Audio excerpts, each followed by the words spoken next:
Hey, what's up, YouTube? Back in another video. Now, if you follow me on Instagram, I said I was not going to be uploading a video this week, but I completely forgot about the Ford Fiesta ST, the new Fiesta ST that was announced today. So I need to talk about it. I want to hear what you have to say about it. Hit me in the comment section below or follow me on Instagram. You can DM me. I don't give a crap what you do. So I had to go ahead and make this video today. There is no video tomorrow. I will be back, try to be back with more Focus ST videos and other car related videos on Tuesday, but we'll see. I didn't even order my parts. Anyways, I'm getting off on a tangent. So here is the new Fiesta ST. There's a ton of photos for it. If you want to look at the official Ford press releases, they're on the Ford media website, the European Ford media website, Ford Europe. It's all over there. And one thing I really noticed about it is that it comes in liquid blue. Now, if you're a Ford follower or if you just follow cars in general, not necessarily you have to be a Ford fan, right? You'll know that when Ford announced the Ford Performance sub-brand of cars, which includes the current generations of the Fiesta and Focus ST, the Focus RS, the Raptor, the Ford GT, they showed off all their press photos with this liquid blue color, and it was so nice, and everybody was like, yo, this looks so beautiful. But no, this color is not coming out. The RS has nitrous blue. The ST had whatever blue, I can't remember its original blue, but now we have Kona blue. And the liquid blue wasn't available. But if you do follow news a lot about Ford, you will know that a Fiesta, I believe it was a Fiesta ST, or was it a regular Fiesta, was released to somebody in liquid blue. But anyways, this color is officially available now. Liquid blue is here. But here it is in all its glory. Here are the wheels. The wheels are very cool and odd looking to me. I kind of like them and I kind of don't. I don't know. I think they look all right. You do have your red brake calipers here. Here's the front grille, ST in the back. Now the inside I actually do like. I like the inside a lot more than I like the inside of the previous generation, the Fiesta and Fiesta ST period. You do have these really nice Recaro seats. They look really nice and comfortable. Here's the back seat, no space, of course. And here is the top of the vehicle. Now let's get to this here.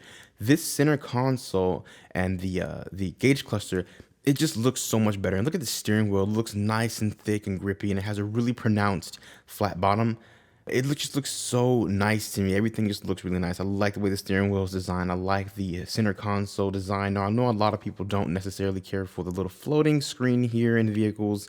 I'm not really a fan. I guess I am, but not really. It depends on how you do it. I think a lot of manufacturers don't do it correctly. They put screens that have super thick bezels, and I don't like that at all. And it'll be interesting to see if this one has, the really thick bezel or not. I can't really tell from this photo here, but overall, I think the interior is much better, and I can't wait to see what the new interior looks like for the Focus also. So let's jump straight into power features because that's what we all are here for.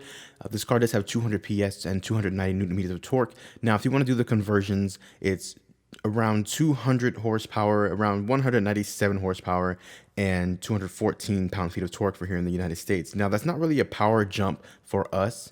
We do have a little bit more torque than the previous generation Fiesta ST here in the US, but abroad, other countries, Fiesta ST did have only 187, I want to say, horsepower, and that is a decent little jump for them. They now have 200 horsepower. They had the same power figure as the ones we have here, but abroad, they did have the Fiesta ST 200, and power figures would be about the same with that, not including any kind of turbo overboost function. So we do have the Sync 3 system. It is an 8-inch Sync 3 touchscreen system in this vehicle. Optional, you do have your Recaro seats like I showed you before. And one really interesting thing, I said that all weird, one really interesting thing that I saw was this B&O Play high-end audio system. I had no idea that Ford actually partnered with Harman. If you don't know Harman, Harman owns a lot of audio, high-end audio brands, JBL, Harman Kardon, stuff like that, Infinity, just to name a few. They actually bought, in 2015, Bang & Olufsen's automotive audio department, which included Bang & Olufsen and B&O Play. Now, B&O Play is like the little sub-brand, if you want to call it, of Bang & Olufsen to try to reach a targeted market of younger individuals. And so this B&O Play system is actually here in the Fiesta ST. And if I'm not mistaken, it will spread out into the other Ford vehicles throughout the rest of the year. Now, I don't know the exact specifics of the amount of speakers and different things like that and wattage, but it should sound much better than the crappy Sony systems that are all up in Ford vehicles right now. Now, I talked about power figures, but I did not actually talk about the engine. We no longer have our 1.6 liter 4-cylinder engine. We do have a 1.5 liter 3-cylinder engine, and it's actually putting out about the same amount of horsepower as the 1.6 liter 4-cylinder engine that we had here in the US before this one. So that's also really interesting. It does have cylinder deactivation. Now, when I read that, I was like, all right, a 3-cylinder engine with cylinder deactivation. All right, that's weird. But it says here cylinder deactivation is here. It will deactivate one cylinder.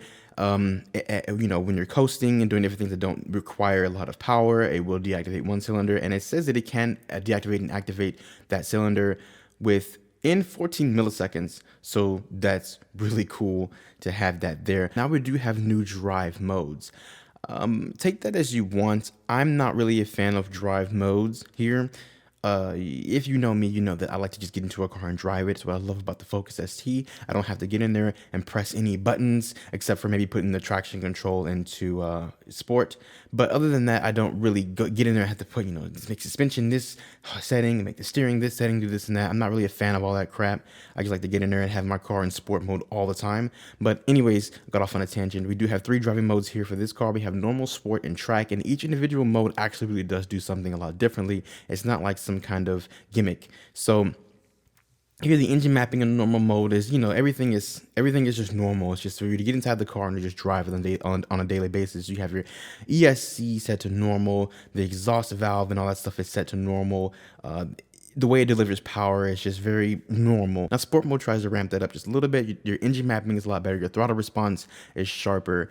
You do have the active noise not cancellation. The active noise sound pumping into the vehicle is more aggressive than it is in normal mode. It is electronic, so it's not like a sound composer that just kind of pumps through a hole in the freaking firewall. It is electronic and does come through the speakers, and it is a lot more aggressive in sport mode. And you do have your exhaust disc open up a valve in the rear. And if you watch the video here, right there, if you watch this video, you can actually hear the car, what I believe to be in maybe sport or track mode, and it does have a little pop. It has a nice aggressive sound. It sounds a little poppy. Now that's interesting because if I'm not mistaken, the chief of Ford Performance came out and said the ST models and the RS models will have aggressive sound and all this other stuff, all-wheel drive. And it's interesting to see that this Fiesta ST does have an aggressive sound when I thought that they were really just saving the aggressive sound more for the RS vehicles. But since there is no Fiesta RS in the works, this is probably why. Now, track mode here is just track mode. Everything is off. You have a lot more slip in the electronic stability control. You do have your traction control is off, and so it's just the vehicle's just wide open for you to do whatever you want to do with it. Now, keep in mind this car does have a brake-based torque vectoring system. It does not have a limited slip differential. So, you know, think about that, whatever you want to think about, if you like brake-based torque vectoring systems or not. I'm not going to really get into it because, you know, if you want to talk to me about that, hit me up. But yeah, it does have a brake-based torque vectoring system, which cannot be overridden, because why would you really want to override it? Because it's there to help you. All right, so that's pretty much it for this at the moment. All these specs really are from the Ford European website, the Ford Europe website. We'll see if anything changes as things get announced for the US version. The European version does have a 3 and a 5-door option. Of course, the 3-door option here was not going to be available. You can just scratch that. I'm about 100% sure that won't make it here. We do have, of course, your Sync 3 system. We have B&O Play high-end audio. We have 3 distinct driving modes. We have a 3-cylinder engine with cylinder deactivation. So this car should be pretty daggone cool. Not really getting into specifics here about, you know, what's really changed with suspension and everything, but that's all we have at the moment. And if you like the styling, then that's fantastic for you. Thank you guys for watching, and I will see you in the next video. Let's face facts, cause we know what's the real motives. In the land of the free is for the freeloaders. Leave us dead in the street to be the organ donors. They disorganized my people, made us all loners. Still got the last names of our slave owners. In the land of the free is for the